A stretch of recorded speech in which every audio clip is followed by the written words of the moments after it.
ஆட்சி சிஎம் விஜய்க்கு சவால் விடும் அரசு கருப்பு ஆடுகள். இன்னமும் ஊழல் லஞ்சம் என்பது அரசு அலுவலகங்களில் கோடி கட்டி பறப்பது வாடிக்கையாக இருந்து வருகிறது. இந்த நிலையில் அடுத்த புள்ளிக்கு செல்வோம். அடுத்த புள்ளியை பார்ப்போம் நாம். அதாவது பறைப்புரைகளில் பேசிய தாவேக தலைவர் விஜய் லஞ்சம் ஊழலை ஒழிப்பேன் என உறுதி கூறினார். ஆனால் அந்த உறுதியை அவரால் செயல்படுத்த முடியுமா என்பதுதான் தற்போது மிக முக்கியமாக பார்க்க வேண்டியிருக்கிறது. ஏனால் ஒவ்வொரு அரசு அலுவலகங்களிலும் ஆட்சி மாறியும். தற்போது உதாரணத்திற்கு டாஸ்மாக் எடுத்துக்கொள்வோம். டாஸ்மாக் கடையில் பாட்டிலுக்கு 10 ரூபாய் எக்ஸ்ட்ரா வாங்குவது என்பது தொடர்கதையாகவே இன்னும் நீடிக்கிறது.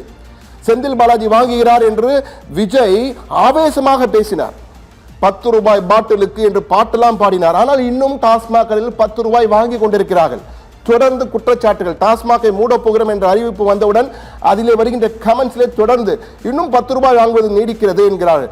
அது டாஸ்மாக் கடைகளில் 10ஆம், இலை கடைகள் என்று இருக்கலாம், அங்கு 50 வாங்குகிறார்களாம், தொடர்ந்து வாங்குகிறார்கள். அது மட்டும் இல்ல, ஆர்டிஓ தாசில்தார் அலுவலகம் லஞ்சம் வாங்குவது குறைவில்லாமல் இன்னும் நடக்கிறதாம். ஆர்டிஓ அலுவலகங்களே லைசன்ஸ் வாங்குவது முதற்கொண்டு எதாக இருந்தாலும் பைசா. அதே போன்று தாசில்தார் அலுவலகத்தை சென்று எந்த சான்றிதழ் வாங்க சென்றாலும் பைசா. உடனடியாக வேண்டும் என்றால் ஒரு ரேட், சிறிது நாள் கழித்து வாங்க வேண்டும் என்றால் ஒரு ரேட் என்ற வகையில் எங்கும் ஊழல் இன்னும் இருக்கிறது. இந்த ஊழல் லஞ்ச பெருச்சாலைகள் இடையே நல்ல ஊழியர்கள் சிக்கி தவித்துக் கொண்டிருக்கிறார்கள். என்ன செய்வது என்று தெரியாமல் தற்போது வந்திருக்கும் சிஎம் தயவு செய்து நீங்கள் நடவடிக்கை எடுக்க மாட்டீர்களா என்று கேள்வியை அவர்கள் தொடர்ந்து கேட்டுக் கொண்டிருக்கிறார்கள். தற்போது சிஎம் காதிலே ஒலிக்க வேண்டும் என்பதற்காக தான் இந்த சிறப்பு செய்தியை நாம் பார்த்துக் கொண்டிருக்கிறோம். கமிஷன், கலெக்ஷன், கரப்ஷன் என மூன்றும் கொடி கட்டி பறக்கிறது. இன்னமும் கொடி கட்டி பறக்கிறது. இது தடுக்கப்பட வேண்டும், இது அழிக்கப்பட வேண்டும், இது ஒழிக்கப்பட வேண்டும் என்பதற்காக தான் ஆட்சியாளர்கள் வருகிறார்கள். தற்போது சிஎம் விஜய் வந்திருக்கிறார். இவர் என்ன செய்ய போகிறார்? இவர் முன் காத்திருக்கும் மிகப்பெரிய சவால் இது. அடுத்த புள்ளியை பாருங்கள். ஆட்சி மாறியும் காட்சி மாறவில்லை, யார் தடுப்பார் எங்களை பார்க்கலாம் என இந்த ஊழல் பெருச்சாலைகள் தொடர்ந்து இதை நடத்தி கொண்டிருக்கிறார்கள். இந்த ஊழல் பெருச்சாலை தொடர்ந்து இந்த அட்டூழியத்தை செய்து கொண்டிருக்கிறார்கள். இவர்களை தட்டி கேட்க வேண்டிய சிஎம் விஜய் நிச்சயம் தட்டி கேட்பார் என்றால் தற்போது வந்திருக்கிறார். அவர் சாட்டை எடுக்க தொடங்கி இருக்கிறார். தற்போது சிஎம்டியிலே ஒரு அறிக்கை இன்று காலை கூட நாம் சத்தியம் டிவியிலே எக்ஸ்க்ளூசிவாக நாம் ஒளிபரப்பிடும். அந்த சிஎம்டி அறிக்கை மிக முக்கியமானது. அதே போன்று தற்போது கல்லா கட்டுவது ஆட்சியாளர்களா அதிகாரிகளான கேள்வி என்றால் முன்பெல்லாம் என்ன சொல்லினார்கள்?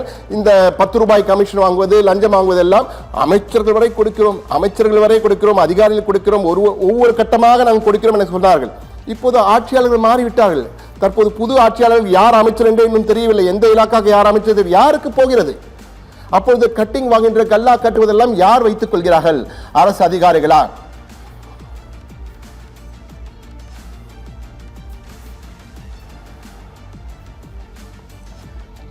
தற்போது நீங்கள் பார்க்க வேண்டிய மிக முக்கியமான செய்தி என்னவென்றால், இது நாம் சொல்ல விரும்புவது கல்லா கட்டி கொண்டிருக்கும் அரசியல்வாதிகள் இதை யாருக்கு கொடுக்கிறார்கள் என்பதுதான். தற்போது இந்த செய்தியை நாம் ஒளிபரப்பிக் கொண்டிருக்கும் போதே ஒரு செய்தி நமக்கு கிடைக்கிறது. அரசாங்கத்திடமிருந்து நமக்கு செய்தியாளர் அனுப்பிய அந்த மிக முக்கியமான செய்தி தற்போது நம்முடைய தொலைபேசியிலே வந்திருக்கு. மிக முக்கியமான செய்தி.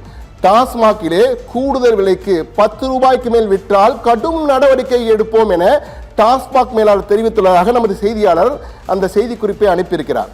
எனவே மிக தெளிவாக நமது செய்தி அங்கு ஒலிக்க ஆரம்பித்திருக்கிறது.